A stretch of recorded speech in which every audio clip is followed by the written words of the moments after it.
Hello everyone, in this video we are going to show how to add shipping rules for your website in websites.co.in.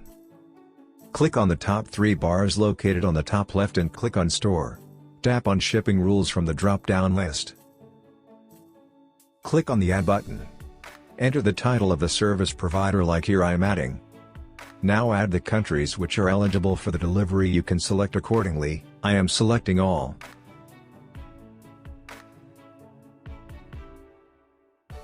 If you want, you can enter the service name.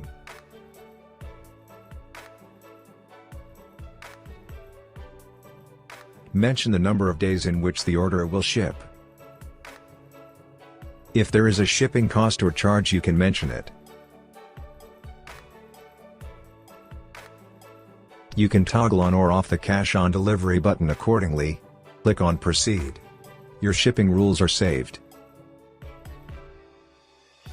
You can also edit the shipping rules by clicking on the Edit button.